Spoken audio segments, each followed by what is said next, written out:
What is up, everybody? Chris and Bear here, talking about traps.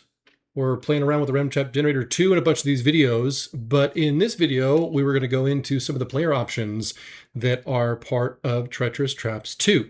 Links in the description if you want the Ram Trap Generator 2. You can also go and submit your own trap. You can also go and follow the Kickstarter campaign and be the first to know when it goes live. So, Bear. Player options. Yeah, player options. We've already I know, lay them talked. on me. Well, we've already talked a bit about 3 new species that we've been talking about. Specifically, automata, which I think would be really cool if the automata had some sort of like advantage on intelligence checks, especially when it comes to mechanical traps and stuff like that. That I would could make see a that. lot of sense to me. That'd make a lot of sense. We have catfolk, and I think that that would be a really cool thing to integrate catfolk and their whole like what makes them unique in their high dexterity, high acrobatics, that kind of stuff. And then Yep. we've got a goblinoid called a dokebi. The dokebi is basically a magical goblin that is a shape changer and spends most of its time shape changed into a different goblinoid. So you might mistake it as a normal goblin or a hobgoblin or a bugbear, but it is in fact a dokebi, and it is simply magically appearing like one of the other goblinoids. Pretty Nice. cool. That's pretty neat. As far Yeah, I as mean, that's like, actually, to me, that sounds like one of the more fun races for the fact that a lot of the times you do run into a lot of goblinoid type creatures. And as a player, being able to be like, okay, we're going to send our buddy in here to like be a bugbear, let's mhm, say, and infiltrate the camp as a bugbear is really neat. mhm, Uh, yeah. I think that's a lot of fun. Yeah, I think that that's a neat one. Also, looking at the types of traps that we've been creating and taking some inspiration from those, like what type of rolls are usually required to overcome a trigger or an effect, and how can we sort of integrate the abilities and perks and that kind of stuff of these new species and their subspecies. With regard to Dokebi, different goblinoids are their subspecies with maybe like extra flair of some kind. But with the automata in the Oracle character generator, we came up with different types of automata, which were pretty cool. So we've got things that are like steam powered, we've got things that Oh, are yeah. electricity powered, soul gem powered, stuff like that. So there could be small variations in them. It could even be where certain types of automata, because they're sort of magically alive, they have advantages when it comes to arcana and I instead of totally the see that. intelligence checks, or a little bit of both. So we could sort of lean heavy in different directions, or have sort of a jack of all trades kind of automata, which would be kind of cool. A Swiss Army knife of automata. Yeah, exactly. Yeah. Your boy just can break out what he needs when he needs it. Like Johnny Kind of like, Five. Yeah. yeah, right. Whoop, whoop. He's got all the different things that he needs. Very cool. And there could be something like a advantage, like I said, on arcana checks or intelligence checks when it comes to deducing mechanical triggers. Um, for the automata, the cat folk, I love the idea of them having the extra dexterity, the extra Oh acrobatics, yeah. and all that stuff. So Always reminds me of Khajiit, yeah, things like that. Like, yeah. cool. I'm playing this because I want that fast roguelike character who is good at that type of thing. Plus has claws. Advantage And very on useful for getting rid of traps or detecting or things like that. Yeah. yeah, like they're theoretically impervious to pitfalls because they'd be able to grab onto the ledge or True. dig their claws into the side or whatever. So they could have some sort of extra advantage, so to speak, when it comes Plus they to always land on their pit feet. traps. So Yes, they it's always land on always their feet. That's a fun yeah. little thing that all the cat folk could have, which is neat. Um, cool. And then other things that we're bringing in are subclasses. Those are a bit Oh, more complicated, yep. but it's worth mentioning. So the subclasses, if I go to our handy dandy notes that Megan put together when we were last talking, and then I dropped my pen. Let's see. This is Watch an. you fade out of existence for I know. just a split second. So funny. This will be an interesting one to decipher. Yeah. Okay. So Subclasses are fun. I personally love yeah. subclasses and designing subclasses and coming up with all that stuff that I'm working on right now for Hmm. my homebrew, my own like own little stuff at home. And man, you can go all over the gambit with them. So So in here, sort of the divination magic comes in with a Pathfinder cleric. nice. Pathfinder cleric. None of these are solid, by the way. Anybody who's watching this and thinks that this is the final version, no, not even close. Yeah, I think Where, the disclaimer here is you guys are getting like inside scoop of how everything's made. Essentially, you guys are here during oh like yeah, pretty much a design meeting at this point, yeah, which is this is kind of design neat. me. It's Yep, kind of fun. yep. The rewind rogue is interesting. That's neat. That's actually Wind really cool. rogue, sort of a chrono dabbler, not a chronomancer, but a chrono dabbler.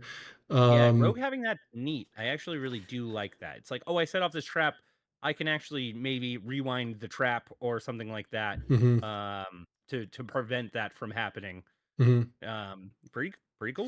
It could also be something where it's restricted by exhaustion. So, Oh, sure. I mean, yeah, yeah, the more you do it, the more it affects your body. yeah, That is something I will say that I love about DCC is magic in that world is so brutal. Every time you use magic, you're essentially killing yourself mm, in some shape or form. Like your hands will start withering and your body will like a decayed old wizard, you y- just kind of become that with time. using Like that using dude up could be your like life 23 force. years old So you're and 23 years just old, look but your magic use yep, has caused you to age faster and oh yeah, degrade faster. 100%. Which is Hmm, kind of neat. that is pretty cool. All right, so let's see.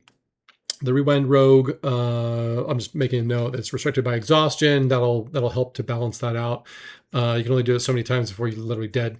Um, and there might be a check there, but it might be like a really really high difficulty, or the DC of the con save is equal to what the trap was. So if the trap Sure. is like I a mean, if you're trying to DC, rewind like the trap yeah, or something like that, yeah, that uh, makes sense.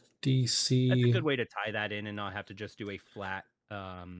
This is what's going on. yeah, But yeah. That way it levels up, as you face higher and higher difficulties.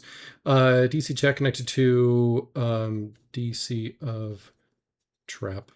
Um, we had a lock talker. Lock oh talker yeah, is interesting. That's the bard. I remember So, this one we talked about shortly during a different meeting. But yes, this one to me is really cool mm-hmm, because bards are kind of like a jack of all trades and mm-hmm, things like that. But one that is specifically designed for dungeoneering or dealing with locks and things like that. The fact that yeah, you're using your inspiration to deal with and unlock these things is pretty neat. mm-hmm. Yeah, that's very, very Like cool. your knock whenever you do it is just like the loudest guitar riff ever instead of just like a loud bang.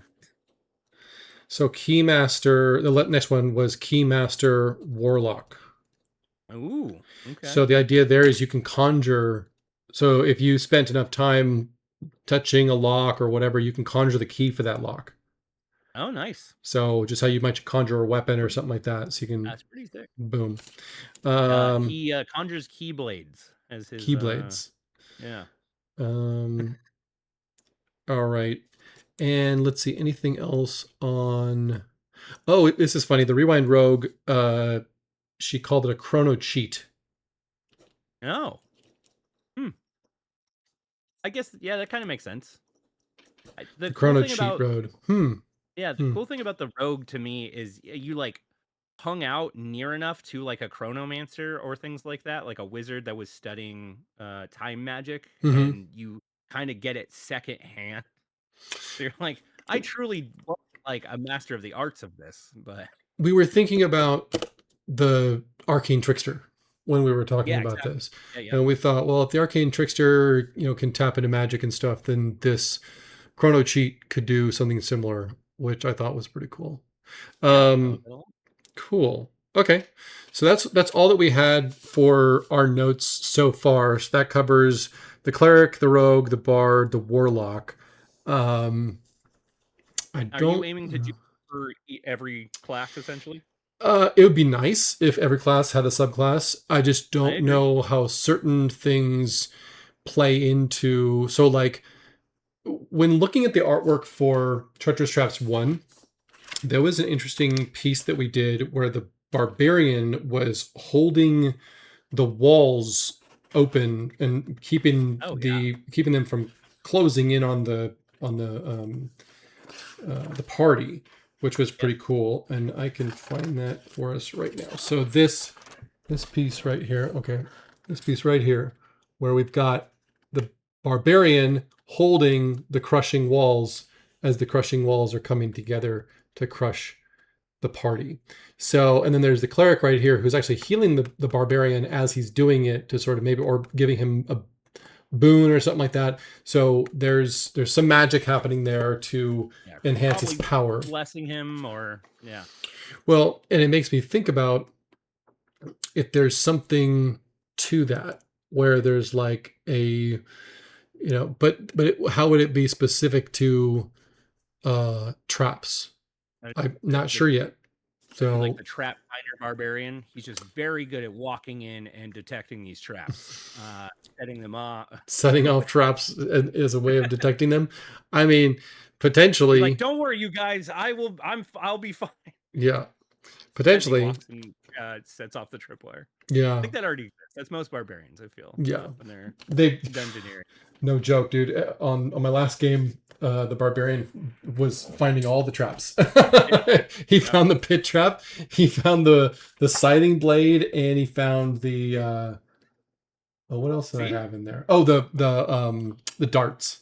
So your ability to find traps is improved because you've found so many incorrectly. yeah.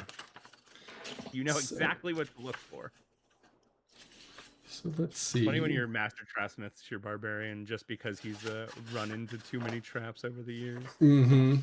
But yes, I definitely think you could do trap centric subclasses for all of them, Mm-hmm. 100%. Some are harder than others. Mm-hmm. Barbarian's an interesting one. Like a lot of the just straight melee, like fighters or things like that, are also quite interesting because you're how close are you dabbling to just being a rogue? Essentially, what's Mm-hmm. making you unique in your way? Yeah.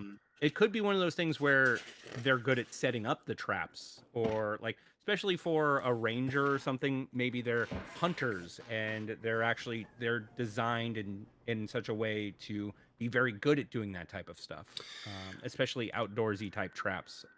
Or traps that would be meant for capturing or tracking something. Yeah, it could come down to the types of triggers and effects Yep. Yep. specifically. That's kind of So what I was thinking too, because when you're talking yeah, about the automata earlier being good at that stuff, it's like this subclass could also take inspiration from that. yeah, Like this form of paladin is very good at detecting these type of divine traps or yeah. this type of divine magic, essentially, Hmm. that would be used in a trap or things Hmm. like that.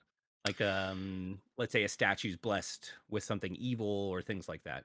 I guess it wouldn't be blessed, but yes, it's Cursed. using cursed, it's using that type of divine energy to detect or interact with traps and Hmm. be able to be good at that essentially.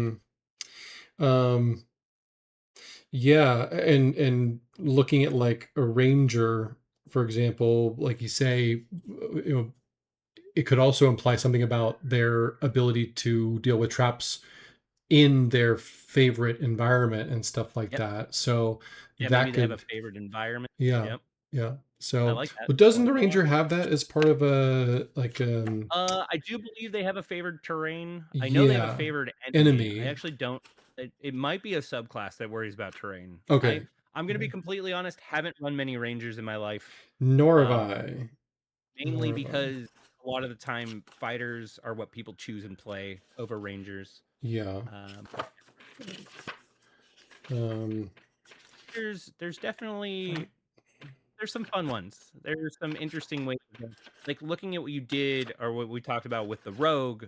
I think doing something not necessarily exactly similar, but giving something that's normally not in tuned with magic, like the fighter Hmm. might have like a kind of arcane trickster feel, but is then good with arcane traps or Hmm. things like that.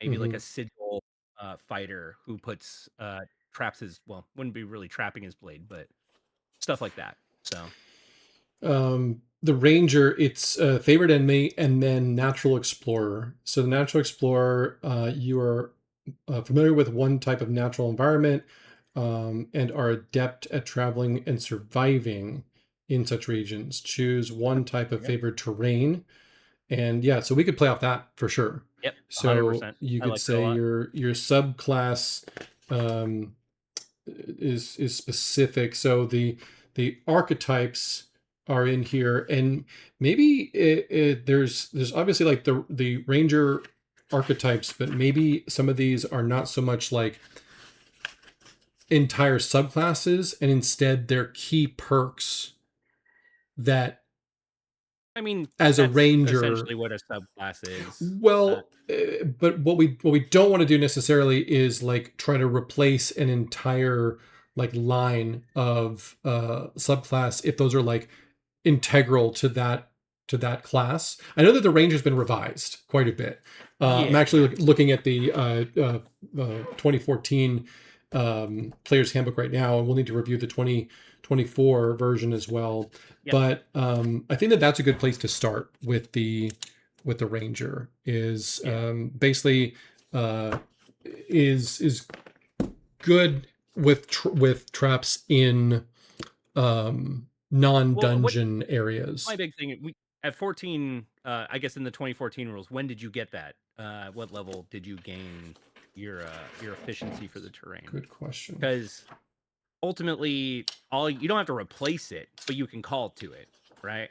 So it's like at Hmm. 5th level, oh, I pick my terrain or things like that. Well, the subclass at 6th level gets a proficiency within that, like the one that you chose, It's right? actually just a starting thing.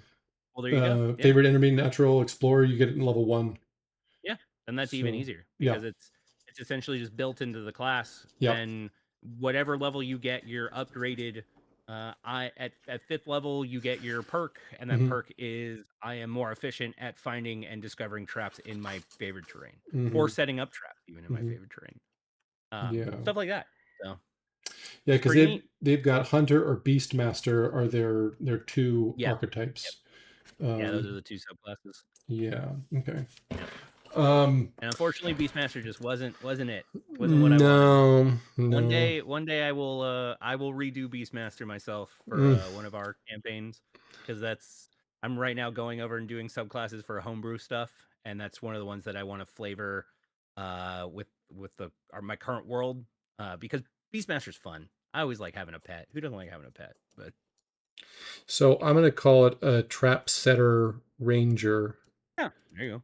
and basically um, in favored terrain.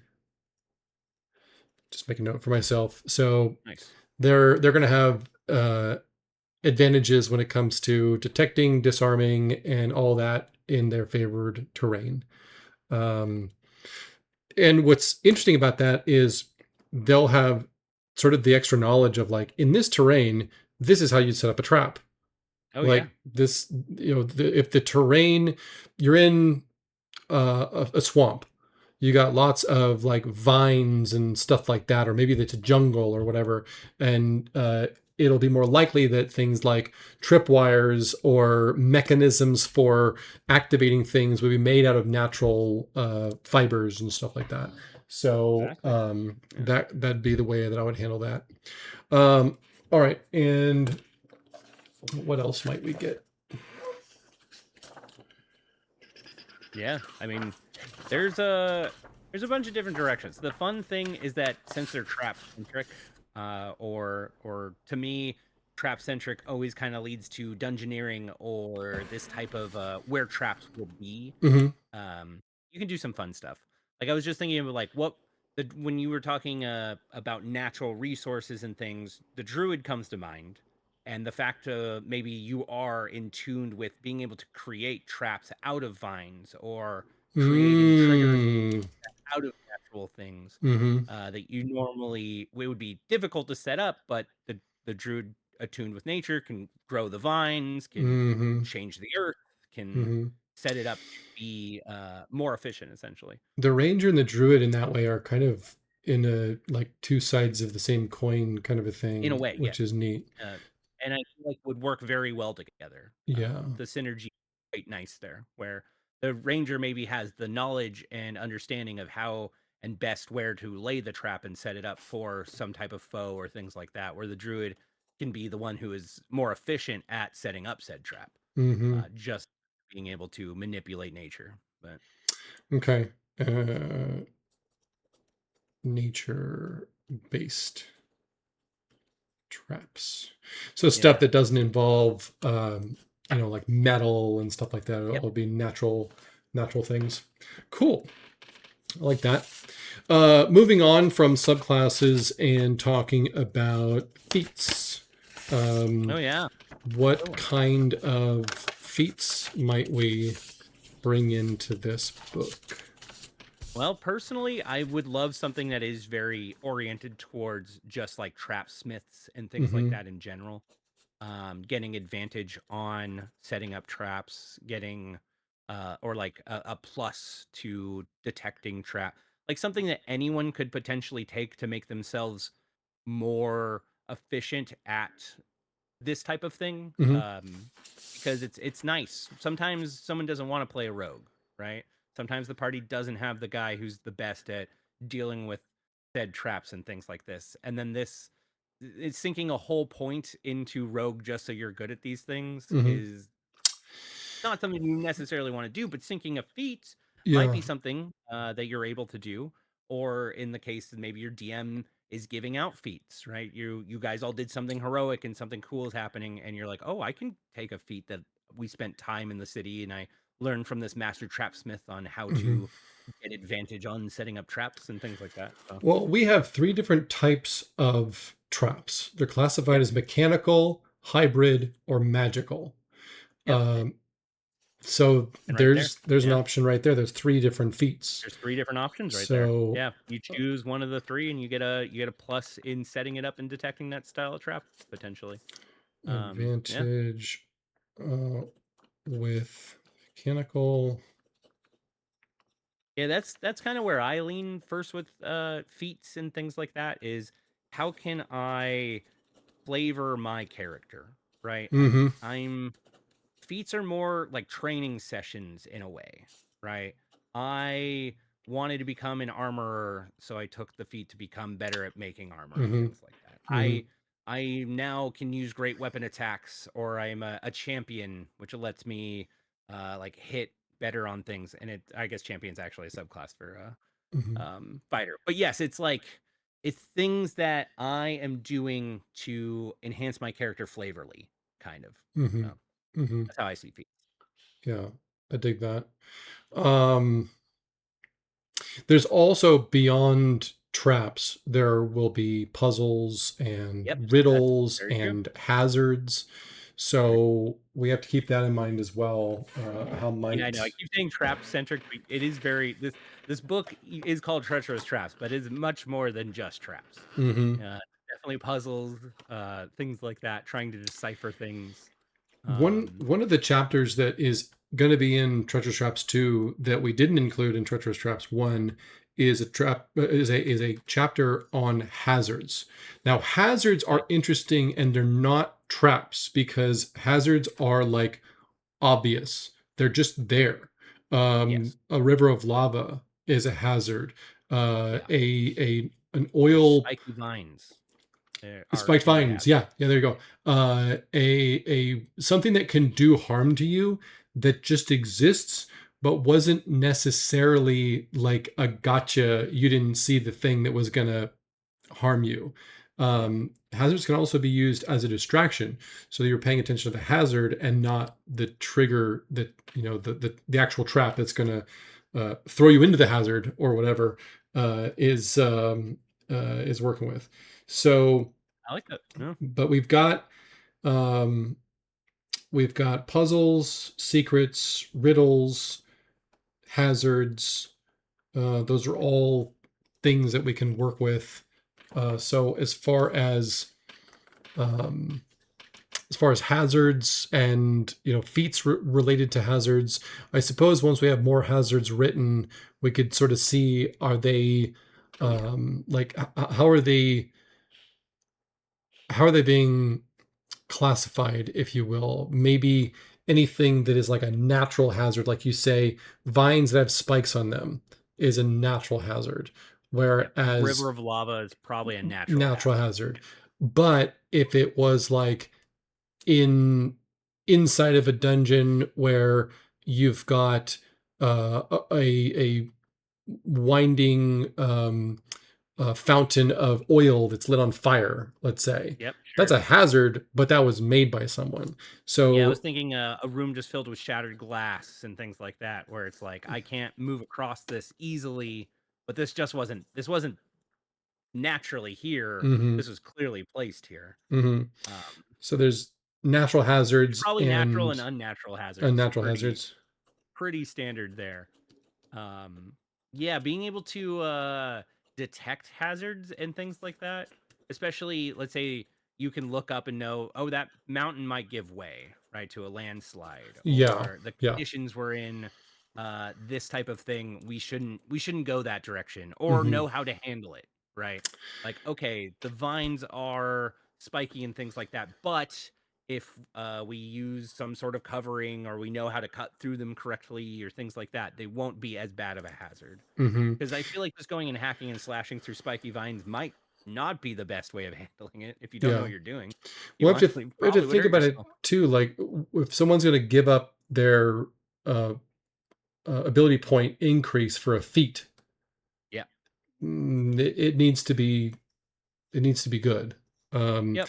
Yep. but we've got Agreed. natural hazards, unnatural hazards, and I put in arcane hazards.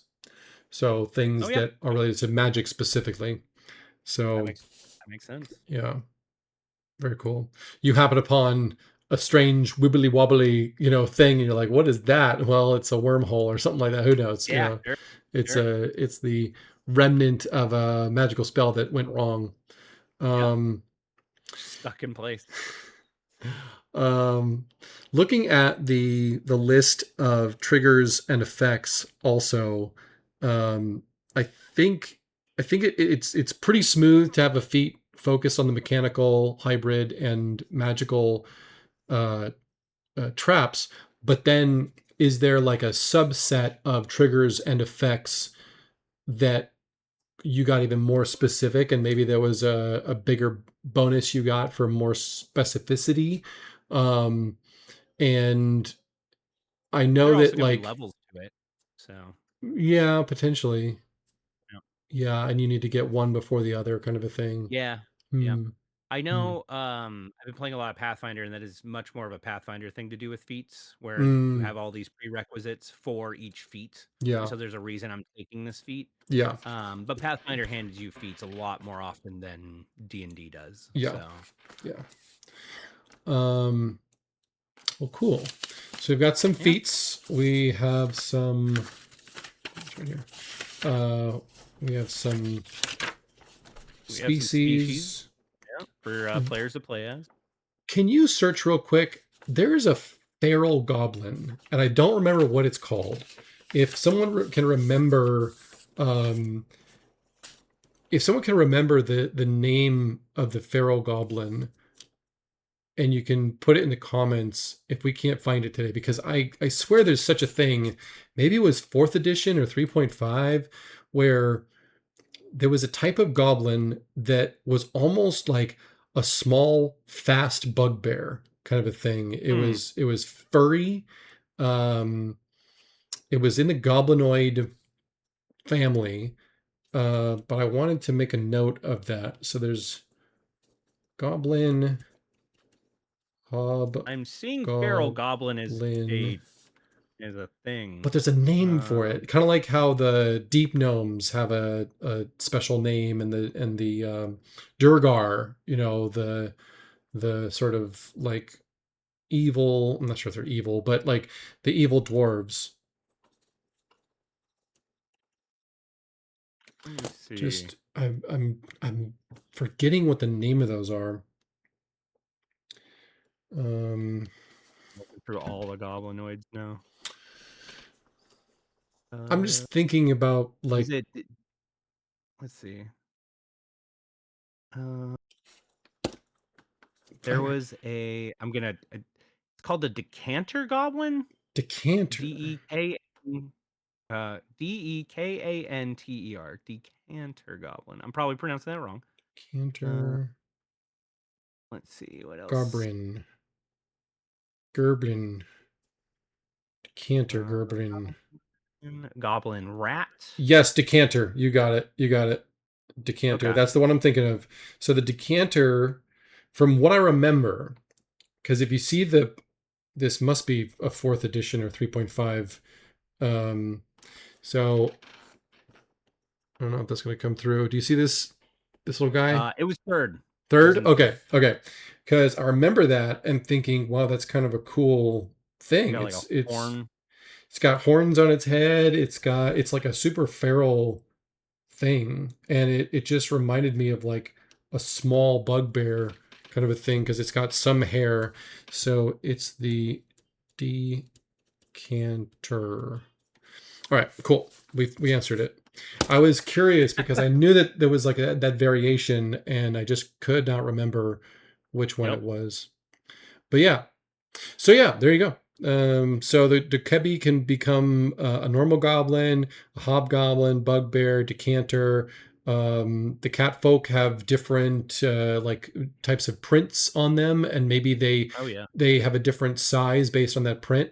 So if they're a cheetah, maybe they are extra fast and thin, and not bulky. If they're like the tiger, then they're like big and bulky. If they're, and maybe even modify uh, um, constitution or something like that, so they get Good. higher constitution, higher strength. Or if they're a lion, that's like double strength or something like that.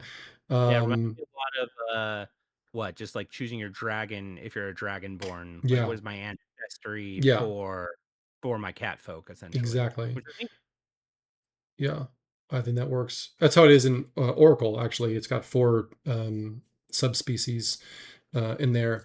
And then, like I said earlier, the automata has the different like types of yep, power. How is it getting its power? Um, but yeah, cool, man.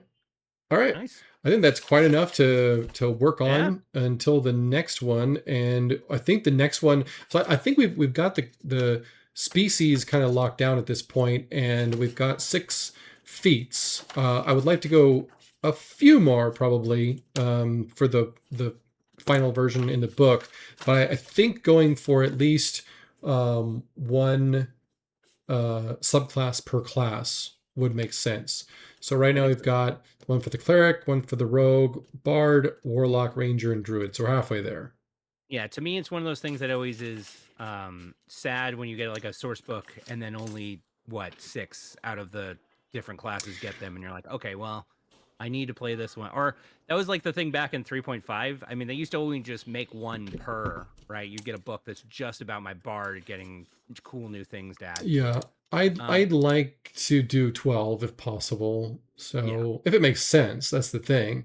I mean, Um, that's the hardest part. I definitely agree yeah. with having or with doing this myself for homebrew. Hmm. It's some of them slot in so well. You're like, Hmm. "Oh, done. I have all of Hmm. the," and you're like, "How do I make the warlock work? That doesn't even Yeah, fit yeah, what it you're can gonna be do." difficult. In this case, I'm thinking like barbarian and monk may be a bit tricky.